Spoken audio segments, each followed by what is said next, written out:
Good afternoon, you guys, and thank you all for being here today. When Sergio first asked me if I would speak, I immediately jumped at it because what? John Lewis, for me, a son of the South, a boy who grew up in Nashville, Tennessee, you can do no better in American politics than John Lewis. But I thought, what do I say that you guys haven't already heard before? What's new? What's true? And I thought about the most intimate experience I ever had with the legacy of John Lewis. I was fortunate enough to meet him, fortunate enough to also be his fraternity brother, so the opportunity permitted itself for me to meet him several times before his passing. But that wasn't the most profound experience of his legacy that I had. As a sophomore at 19 years old at Tuskegee University, I woke up one morning and one of my friends showed up outside my dorm. He said, "Get in, loser." I said, "Okay." Got in, because you're young. Why not? No questions needed to ask. But he knew that I had a love for history. He knew that I had a love of culture. He knew that I had a love of Americana. And make no mistake about it, be it come from a Filipino, be it come from a Micronesian, be it come from Kanaka, be it come from an American, it is all of ours to stand up, to be proud of, and to never let anybody take it away from us. We are more than just a society of straight white men, and we have proved that decade after decade, after century, after democracy, after right. And so, we got in the car and we drove. I had no clue where we were going. I noticed the fields. And he looked at me and he said, "Can you imagine making that march all the way from Selma to here as we were passing through Montgomery?" I said, "March? Wait, they walked?" It's like, "What do you mean?" "Yeah, they walked." I looked at him and I said, "Vester, it's like 50-something miles. Who's walking that in this heat?" They walked it. I didn't realize still yet where we were going. I was riding shotgun. I wasn't paying attention to the road signs. We pulled up into this beautiful town, quiet, dew still on the ground from the morning.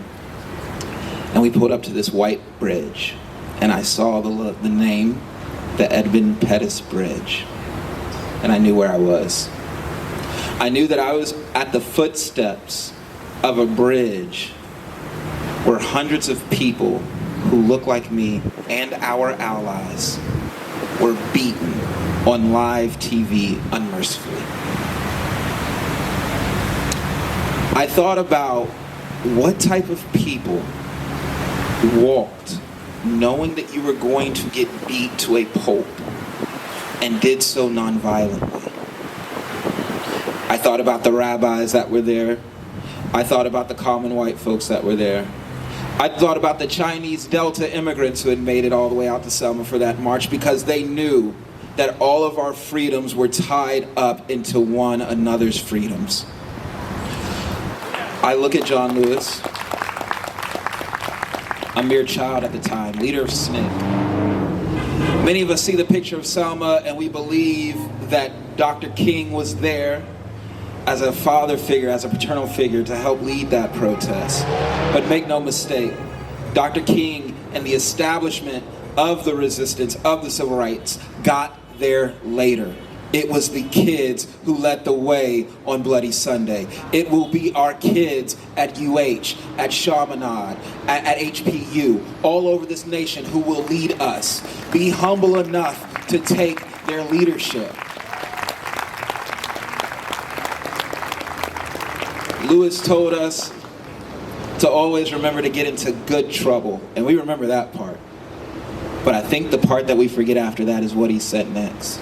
Necessary trouble. What feels good to you may not always, what feels good for you may not always be good to you.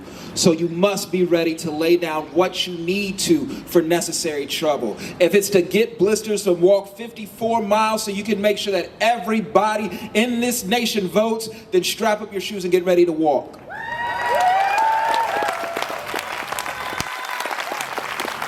And if you can give of yourself, of your voice, of your body, of your own well-being to make the lives better, not just for yourself, not just for your community, but for our prosperity, for our kids, for our grandkids, then you give of that what you can. If it is showing up at a march, show up. If it is sitting around candles and praying for those who are at the march, then do that. If it is donating money to a bail fund to make sure that we are all able to continue this fight, then do that. But do something.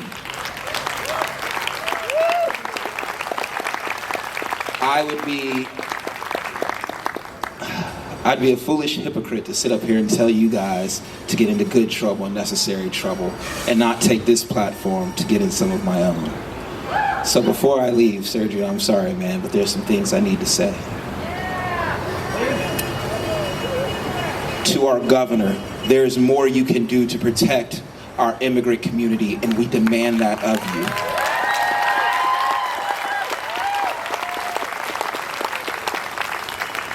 To the mayor on Hawaii Island, as you get ready for your meeting tomorrow, we ask that you terminate all MOUs with ICE and ICE-adjacent authorities.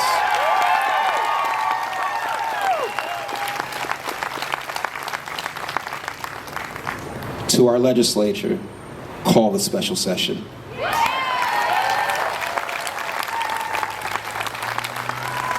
And to the people, to the Kama'aina, the time for politeness is done and over. Be bold, be courageous, be strong, be forthcoming, be united. Thank you guys so much.